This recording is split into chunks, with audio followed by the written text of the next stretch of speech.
तो देखिए बच्चे, ये कुछ और इम्पोर्टेंट टर्म्स हैं, इनको देख लेते हैं। रिगर मॉर्टिस, सुनिए ध्यान से। जब इंसान की डेथ हो जाती है तो डेथ के बाद जो मसल्स हैं उनमें कॉन्ट्रैक्शन हो जाता है, मसल्स जो है अकड़ जाती हैं, समझे। सारी सारी मसल्स जो है हार्ड होने लगती हैं। इसी को रिगर मॉर्टिस बोलते हैं। तो state of permanent muscle contraction, ध्यान रखिएगा, state of permanent muscle contraction. क्योंकि आपने देखा था मसल कॉन्ट्रैक्शन के लिए एटीपी की जरूरत पड़ती है, तो मसल कॉन्ट्रैक्शन में एटीपी यूज होता है, बाद में एडीपी और इनऑर्गेनिक फॉस्फेट रिमूव कर लिया जाता है, क्रॉस ब्रिज जो है ब्रेक हो जाता है, और ये साइकिल इस तरह से चलती रहती, समझे। तो यहां पर क्या है, अब एटीपी की इन अवेलेबिलिटी हो जाती है, एटीपी बनना बंद हो जाता है, मगर 24 आवर्स के बाद ये खत्म हो जाएगा क्योंकि प्रोटीन डीजेनरेट होने लगती है, ध्यान रखिएगा। तो रिगर मॉर्टिस क्या होता है, एक चीज एक और भी मैं आपको बता रहा हूं, अगर ये आ ही जाए ऐसा क्वेश्चन में, कि डेथ के बाद ना इंसान की लेंथ रिलेटिवली ना नापी जाए तो थोड़ी सी बढ़ जाती है, क्योंकि जो इंटरवर्टिब्रल डिस्क है ना वो भी खराब होने लगती है, तो थोड़ी सी लूज हो जाएगी वहां पर, तो लेंथ में हल्का सा फर्क आ जाता है, 19-20, समझे। वापस आ जाइए। और एक और ऐसे ही क्वेश्चन था कि कौन सी वेसल्स हैं जहां पे डेथ के बाद भी ब्लड बना रहेगा, तो आंसर क्या हो जाएगा, वेन्स। वेन्स में जो है डेथ के बाद भी ब्लड बना रहता है, ठीक है। तो बेटा, रिगर मॉर्टिस क्या होता है, state of permanent muscle contraction, muscle जो है परमानेंटली कॉन्ट्रैक्ट हो जाएगी, डेथ के बाद होता है। रीजन क्या है, इन अवेलेबिलिटी ऑफ प्रोटीन। 24 आवर्स, 24 घंटे के बाद ये कंडीशन खत्म होने लगेगी, क्योंकि प्रोटीन डीजेनरेट होने लगती है, प्रोटीन बेकार होने लगती है, समझे। अब आइए मसल फैटीग। बहुत देर अगर हम लोग काम करें, देखिए ध्यान से, आपको मालूम होना चाहिए, जैसे ब्लड में ऑक्सीजन कैरिंग पिगमेंट क्या होता है, हीमोग्लोबिन, मसल में क्या होता है, मायोग्लोबिन, मगर इसकी बहुत ज़्यादा ऑक्सीजन कैरी करने की क्षमता नहीं होती है।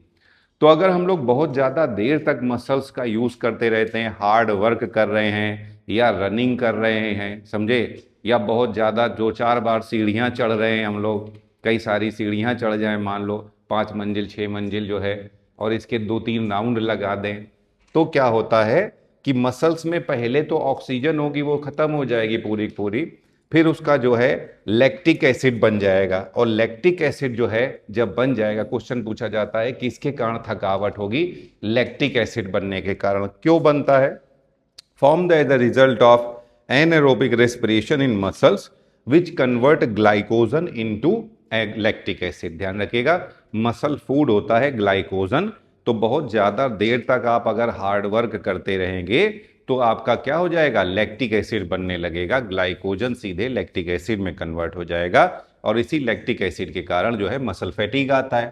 O2 डेप्थ, ये भी बेटा वही है, जब हम लोग बहुत ज़्यादा वर्क कर रहे हैं, बहुत ज़्यादा ऑक्सीजन की ज़रूरत पड़ जाती है, मसल्स बहुत ज़्यादा काम कर रही हैं, ऑक्सीजन की कमी होने लगती है, लंग्स उतना ज़्यादा ऑक्सीजन प्रोवाइड नहीं कर रहे हैं ऑन प्रोलॉन्ग्ड एक्टिविटी, समझे, इसी को बोलते हैं O2 डेप्थ। अब यहाँ पे मसल फैटीग होने लगेगा, क्योंकि यहाँ पर ग्लाइकोजन का एनारोबिक ब्रेकडाउन चालू हो जाएगा और वो लैक्टिक एसिड में कन्वर्ट होने लगेगा, समझे।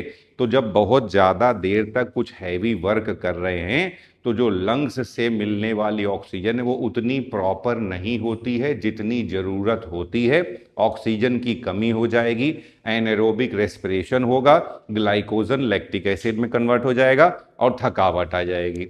यहाँ पे देखिए कोरी साइकिल, पहले तो ये याद कर लेना बेटा, ये लीवर में होगी, जो मसल में लैक्टिक एसिड बना था, लैक्टिक एसिड को वापस ग्लाइकोजन में कन्वर्ट किया जाता है। क्वेश्चन आ जाता है कोरी साइकिल क्या होती है, कोरी साइकिल लीवर में होती है, लैक्टिक एसिड को वापस से ग्लाइकोजन में कन्वर्ट किया जाता है, ठीक है। चलिए नोट करिए इसको।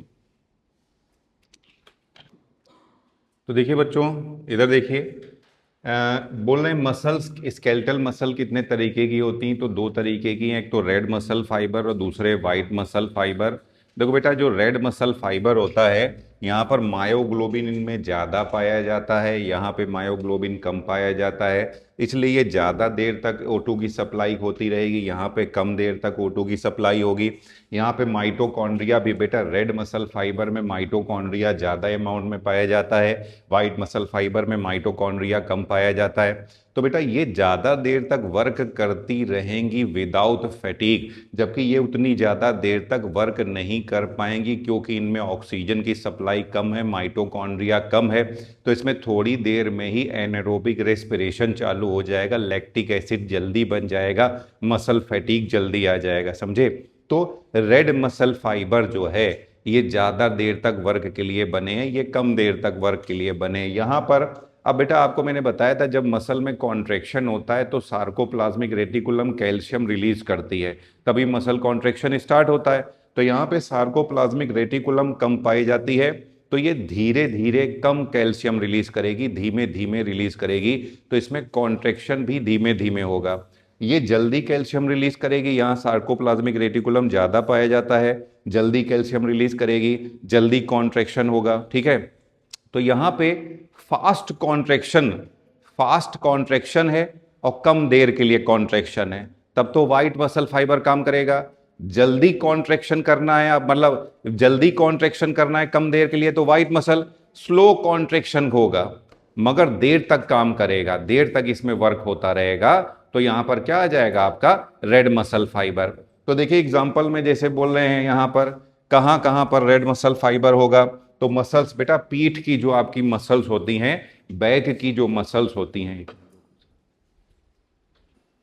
हाँ बेटा देखिए अभी आपको बताया मैंने कि दो तरीके की स्केलेटल मसल्स होती हैं आपकी, एक तो रेड मसल फाइबर और दूसरा वाइट मसल फाइबर। जो रेड मसल, ध्यान से देखो, जो रेड मसल फाइबर होती है यहाँ पर आपकी O2 की सप्लाई ज़्यादा होती है, मायोग्लोबिन ज़्यादा होता है, यहाँ पे मायोग्लोबिन कम होता है, तो ये ज़्यादा देर तक O2 की सप्लाई होती रहेगी, यहाँ कम देर तक O2 की सप्लाई हो पाएगी। यहाँ माइटोकॉन्ड्रिया ज़्यादा होता है, रेड मसल फाइबर में माइटोकॉन्ड्रिया ज़्यादा होता है, वाइट मसल फाइबर में माइटोकॉन्ड्रिया कम पाया जाता है, समझे, ध्यान रखिएगा, ठीक है। तो इसीलिए रेड मसल फाइबर ज्यादा देर तक वर्क करती रहेगी विदाउट, जल्दी इसमें फैटिग नहीं आएगा, समझे, जबकि व्हाइट मसल फाइबर में जल्दी फैटिग आ जाएगा। दूसरा, रेड मसल फाइबर में सार्कोप्लाज्मिक रेटिकुलम कम पाया जाता है, व्हाइट मसल फाइबर में ज्यादा पाया जाता है, तो ये धीरे धीरे कैल्शियम रिलीज करेगा, धीमे धीमे डिले कॉन्ट्रैक्शन होगा मगर ज्यादा देर तक काम करेगा। यहाँ पे क्या है आपका, यहाँ पे आपका ये सार्कोप्लाज्मिक रेटिकुलम ज्यादा पाया जाता है तो जल्दी कॉन्ट्रैक्शन होगा यहाँ पे मगर कम समय के लिए होगा। तो कहाँ कहाँ पाया जाता है भैया, तो बोल रहे हैं मसल्स, हम लोग की जो पीठ की मसल्स होती है, बताया था ना मैं, बहुत ज्यादा काम करते हो आप, अभी भैया बैठे हुए हो तो आपकी पैर नहीं काम कर रहे हैं मगर पीठ देखो काम कर रही है, गर्दन की मसल्स भी काम कर ही रही हैं हमेशा, आप समझ लीजिए। इसके बाद जो फ्लाइट बर्ड्स होती हैं, जो उड़ने वाली चिड़िया होती हैं, उनकी पेक्टोरल मसल्स, और जो मैराथन रनर्स होते हैं उनकी पैर की मसल्स या लेग मसल्स। और यहाँ आ जाइए वाइट मसल फाइबर में, तो यहाँ पर आईलिड की मसल्स देखिए, आईलिड जो है बहुत जल्दी कॉन्ट्रैक्ट करती है, कम समय के लिए कॉन्ट्रैक्ट करती है। फिर pectoral muscles of non flight birds, जो नॉन फ्लाइट बर्ड्स हैं उनकी पेक्टोरल मसल्स। अब यहाँ आ जाइए, डिसऑर्डर्स क्या क्या होते हैं, मस्कुलर सिस्टम के डिसऑर्डर्स क्या क्या हैं। तो पहला है, इधर देखो सब लोग, मायस्थीनिया ग्रेविस, ये ऑटो इम्यून, बेटा मैंने आपको बताया था, इधर देखिए सब लोग, इधर देखिए, क्या आपको याद है, इंपल्स आता है, ये देखिए ये साइनेप्टिक नॉब है, याद आ रहा है, साइनेप्टिक नॉब है, इसके अंदर होती हैं न्यूरोट्रांसमीटर वेसिकल्स, ये आएगी यहाँ पे फ्यूज हो जाएगी, रिलीज करेगी न्यूरोट्रांसमीटर। क्या आप बताओगे ये नीचे क्या है, ये है सार्कोलीमा,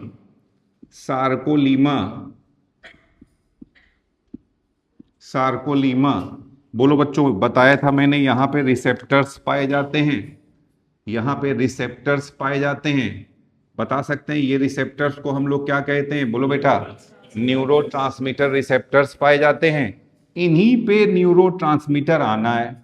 मगर यहाँ पे क्या कह रहे हैं बताइए, यहाँ पे ये ऑटो इम्यून मतलब हमारा इम्यून सिस्टम गड़बड़ हो गया। पहले तो आप समझ लीजिए, ऐसे भी क्वेश्चन आ सकता है कि बताइए इनमें से कौन कौन से ऑटो इम्यून डिसऑर्डर है। तो बोल रहे हैं acetylcholine receptor fail to respond as auto antibodies, इनके लिए एंटीबॉडी बनने लगेगी जो कि इनको डिस्ट्रॉय करने लगेगी। बताइए, जब रिसेप्टर ही बेकार हो जाएंगे तो आगे स्टिमुलस कैसे बढ़ेगा?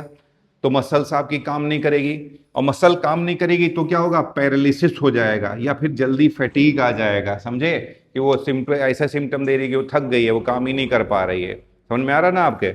तो ध्यान रखिएगा। तो यहाँ पे ये बोल रहे हैं क्या होता है, मायस्थीनिया ग्रेविस, यहाँ पे एंटीबॉडी बनने लगती है। किसके अगेंस्ट में बनने लगती है? ये न्यूरोट्रांसमीटर जो रिसेप्टर्स पाए जाते हैं इनके अगेंस्ट में एंटीबॉडी बनने लगती है। यहां आ जाइए, मस्कुलर डिस्ट्रॉफी कैसा डिसऑर्डर होता है? ध्यान रखिएगा, जेनेटिक डिसऑर्डर होता है। बेटा क्या मैंने आपको बताया है, याद करो कि ये जो इम्पल्स होता है, ये इम्पल्स पहले यहां से आएगा फिर यहां पे जाएगा। ये क्या होता है, याद है आपको? इसे बोलते हैं टी ट्यूब्यूल। टी ट्यूब्यूल, तो बोले जो इंपल्स आता था ये जाएगा टी ट्यूब्यूल। बोलो बच्चों, टी ट्यूब्यूल से कहां जाता था? ये डिस्ट्रोपिन, डिस्ट्रोपिन प्रोटीन के चैनल तक जाता था। फिर यहां से कहां जाएगा? आपका सार्कोप्लाज्मिक रेटिकुलम में जाएगा। याद आया? तो बोल रहे अगर यही इसमें यही प्रॉब्लम होती है, मसल का डिजेनरेशन होता है, डिस्ट्रोपिन प्रोटीन का डिजेनरेशन होने लगता है। ये देखिए यहां से जब स्टिमुलस पहुंचेगा ही नहीं तो कैसे मसल में कॉन्ट्रैक्शन होगा? तो दोनों में ही मसल में कॉन्ट्रैक्शन में प्रॉब्लम आ जाएगी, मस्कुलर फंक्शन में प्रॉब्लम आ जाएगी। मगर इसमें प्रॉब्लम इसलिए आ रही है क्योंकि एंटीबॉडीज ऑटोमेटिकली, आपका जो इम्यून सिस्टम है वो आपके ही न्यूरोट्रांसमीटर्स रिसेप्टर्स को सोचेगा ये फॉरेन बॉडी है, फॉरेन बॉडी है, चलो इसको डिस्ट्रॉय कर देते हैं। तो इनके अगेंस्ट में वो एंटीबॉडी बनाने लगेगा और इनको डिस्ट्रॉय करना चालू कर देगा। जबकि यहां पे क्या होगा? यहां पे ये जो डिस्ट्रोपिन प्रोटीन के चैनल हैं यही बेकार हो जाएंगे, ये काम नहीं कर पाएंगे। ठीक है, चलिए। तो देखिए बच्चों, अब हम लोग स्केलेटन सिस्टम पढ़ने जा रहे हैं। यहाँ पे ध्यान दीजिए, टोटल हमारे स्केलेटन में 206 बोन्स होती हैं। स्केलेटन को दो पार्ट में डिवाइड किया गया है। ध्यान से देखो, इधर देखो, ये देखिए ये स्कल हो गया, ये हो गया स्कल। ये सामने की ओर चेस्ट बोन हो जाएगी, स्टर्नम हो जाएगी, और पीछे वर्टिब्रल कॉलम हो जाएगा। और ये साइड में जो दिख रही है ये रिब्स दिख रही हैं। तो क्या क्या आता है एक्सियल स्केलेटन में? तो एक तो स्कल आ जाएगा, सामने ये स्टर्नम हो जाएगी, चेस्ट बोन हो जाएगी, पीछे वर्टिब्रल कॉलम, और साइड में ये आपकी रिब्स। ये पूरा एक्सियल स्केलेटन होता है। अब अगर हम लोग बात करें एपेंडिकुलर स्केलेटन की, तो ये आपके लिम्स, फोर आर्म, फिर hind limbs, four limbs and hind limbs. ठीक है, इसके बाद गर्डल्स, कंधे की हड्डियां और कमर की हड्डियां। समझे? तो ये आपकी क्या हो गई? पेक्टोरल गर्डल, और ये पेल्विक गर्डल। तो यहां आ जाइए, बस दो पार्ट हैं इसके, समझिए, एक तो एक्सियल और दूसरा एपेंडिकुलर। एक्सियल में क्या क्या आता है? तो एक्सियल में बेटा एक तो स्कल की सारी हड्डियां, ठीक है, दूसरा आपकी सामने ये स्टर्नम, रिब्स, और पीछे रीढ़ की हड्डियां। समझे? फिर आपका एपेंडिकुलर में क्या क्या आ जाएगा? Limbs and girdles, fore limb, hind limb and girdle. ध्यान रखिएगा। तो बोल रहे हैं यहां पर आ जाओ बेटा, स्कल में टोटल 22 बोन्स हैं आपकी। देखिए क्रेनियम में 8 बोन्स हो जाएगी, फेशियल बोन जो है 14 है। ये हो गया स्कल में इतना आ जाइए, ये स्कल खत्म हो गया। समझिए, इसमें कंफ्यूज नहीं होना है। स्कल की बोन अगर पूछेंगे तो स्कल में 22 बोन्स हैं, जिसमें क्रेनियम ब्रेन बॉक्स, क्रेनियम क्या होता है? ब्रेन बॉक्स है आपका। समझे? तो ये क्रेनियम जो है इसको हम लोग पढ़ेंगे, मैं डायग्राम से एक एक करके बताऊंगा आपको धीरे धीरे। स्कल में 22 बोन्स हैं, क्रेनियम में 8 बोन्स हैं, और फेशियल चेहरे की हड्डियां 14 बोन्स हैं। ये याद रखिएगा। फिर ईयर ऑसिल्स, बेटा जो कान होता है, कान में मिडिल ईयर में आता है मेलियस, इनकस, स्टेपीस। ध्यान रखिएगा, ये 3 हड्डियां होती हैं मिडिल ईयर में। क्या करती हैं बेटा? ये देखिए, ये कान का पर्दा होता है और ये इंटरनल ईयर होता है, ये पूरा इंटरनल ईयर है। तो ये कान पे पर्दे से वाइब्रेशन को इंटरनल ईयर तक लेकर के जाने का काम करती हैं। समझे? मेलियस, इनकस, स्टेपीस, 3 ये। तो 3 एक कान में, और 3 दूसरे कान में। तो ये जो ईयर ऑसिल है ना, ये एक्सियल स्केलेटन में आएंगी, समझिए। मगर जब स्कल बोलेंगे तो स्कल में नहीं काउंट करोगे, मैंने यहाँ पे मेंशन कर दिया है। तो ईयर ऑसिल यहाँ पे एक्सियल स्केलेटन में आपको काउंट करनी रहेंगी। तो 3 3 6 ईयर ऑसिल्स और एक हाइयोइड। हाइयोइड क्या होती है? टंग बोन, जीभ जहां पे आपकी जुड़ती है जाकर के, यू शेप्ड बोन होती है हाइयोइड। इसको भी स्कल में नहीं काउंट करना है अपने को, समझे। तो स्कल में टोटल कितनी हड्डियां होती हैं? 22 हड्डियां होती हैं, जिसमें से क्रेनियम में 8, फेशियल बोन 14। फिर ये याद रखिए, ये एक्सियल स्केलेटन में है आपकी 3+3, एक कान में 3 ईयर ऑसिल्स होते हैं, तो 3 3, और यहाँ पे हाइयोइड हो जाएगा। हाइयोइड क्या है? टंग बोन है, ये यू शेप्ड होती है। यहां जाइए स्टर्नम, बेटा इसे चेस्ट बोन भी बोलते हैं, ब्रेस्ट बोन भी बोलते हैं, फ्लैट बोन भी बोलते हैं, समझे। फ्लैट होती है, ये चेस्ट बोन है आपकी स्टर्नम। रिब्स 12-12, ये सब हम लोग डायग्राम से अच्छे से पढ़ेंगे। वर्टिब्रल कॉलम 26 बोन्स होती हैं। तो ये पूरा आपका एक्सियल स्केलेटन है। एक्सियल स्केलेटन में टोटल 80 बोन्स आ जाएंगे। अपेंडिकुलर में अभी बताया बेटा, गर्डिल्स आएंगे, गर्डिल्स एंड लिम्स। तो गर्डिल्स में बेटा कंधे में आपका पेक्टोरल गर्डिल 2+2, स्केपुला पीछे की ओर, पीछे के साइड में पाई जाती है, और क्लेविकल ये ऊपर कॉलर बोन होती है। कॉलर बोन को हम लोग क्लेविकल भी बोलते हैं, ध्यान रखिएगा। तो एक तो आपका स्केपुला, दोनों ओर एक एक स्केपुला होगी, और दोनों ओर एक एक क्लेविकल होगा या कॉलर बोन होगी। यहां आ जाइए फिर पेल्विक गर्डिल, दोनों में एक एक है, इसको भी आराम से डिटेल में हम लोग डायग्राम से पढ़ेंगे। आ जाइए लिम्स, लिम्स में 60 एंड 60 दोनों ओर। फिर 4 लिम्स में एक हाथ में टोटल 30 हड्डियां, दोनों हाथ को मिला करके 60। फिर पैर में भी 30 हड्डियां, समझे। तो टोटल यहां पर अपेंडिकुलर स्केलेटन में 126 बोन्स होंगी, और एक्सियल स्केलेटन में 80 बोन्स होंगी। चलो बेटा जवाब दो, याद करने की कोशिश करो, इधर देखो सब लोग। तो टोटल कितनी हड्डियां, पहले तो ये बताओ। 206। डिवाइड कर दिया 2 पार्ट में, एक तो एक्सियल और दूसरा अपेंडिकुलर। बोलो बच्चों, एक्सियल में कितनी होती हैं? 80, और अपेंडिकुलर में कितनी होती हैं? एक्सियल में क्या क्या आता है? पहले तो स्कल, फिर ये आपकी स्टर्नम, फिर वर्टिब्रल कॉलम, और फिर ये रिब्स आ जाएंगी। ये हो गया एक्सियल। अब अपेंडिकुलर पे आ जाइए, क्या आएगा? गर्डिल्स एंड लिम्स, ठीक है। तो अब आ जाओ स्कल में। स्कल में टोटल कितनी बोन्स होती हैं? 22, जिसमें से क्रेनियम में कितनी होंगी आपकी? 8, और फेशियल बोन कितनी होंगी आपकी? 14 होंगी। बेटा अब ये याद रखिएगा, ये एक्सियल में है, स्कल में नहीं है। तो ईयर ऑसिल दोनों और 3 3, तो ये हो जाएंगे 6, और हाइयोइड कितनी हो जाएगी? 1। टंग के नीचे, टंग इसी पे अटैच होगी, ये यू शेप्ड बोन होगी, ठीक है। फिर स्टर्नम कितनी हो गई? 1। रिब्स कितनी हो गई? दोनों और 12। वर्टिब्रल कॉलम में कितनी होती है? 26। यहां आ जाइए अपेंडिकुलर में टोटल कितनी है? 126, जिसमें से गर्डल्स एंड लिम्स, लिम्स में 60 दोनों में, 4 लिम्स में 60, हाइंड लिम्ब में 60। यहां आ जाइए गर्डल में 2+4। यहां फिर पेक्टोरल गर्डल, पेक्टोरल गर्डल में पीछे की ओर ये स्कैपुला होती है, आगे की ओर ये क्लेविकल होती है। तो दोनों ओर एक क्लेविकल एक स्कैपुला, एक क्लेविकल एक स्कैपुला। तो यहां पे देखिए स्कैपुला भी 1+1, और क्लेविकल में भी 1+1, समझे। आ जाइए यहाँ पे पेल्विक गर्डिल, पेल्विक गर्डिल में 1+1, इसको भी पढ़ेंगे हम लोग। लिम्स में आ जाओ, तो हाथ में कितनी टोटल हड्डियां? 30, एक हाथ में 30, तो दोनों हाथ में कितनी हो जाएंगी? 60। और इसी तरह से एक पैर में कितनी है? 30, तो दोनों पैर में कितनी हो जाएगी? 60 हो जाएगी, ठीक है। चलिए याद हुआ ये वैल्यू। चलो तो एक बार जवाब दो, चलो सर गिनती केवल याद कर लो यहाँ पे, फिर इसको आराम से हम लोग डायग्राम से समझेंगे। टोटल स्केलेटन को कितने पार्ट में डिवाइड किया गया है? नंबर 1 बोलो, नंबर 2 बोलो। एक्सियल में कितनी हड्डियां? अपेंडिकुलर में कितनी?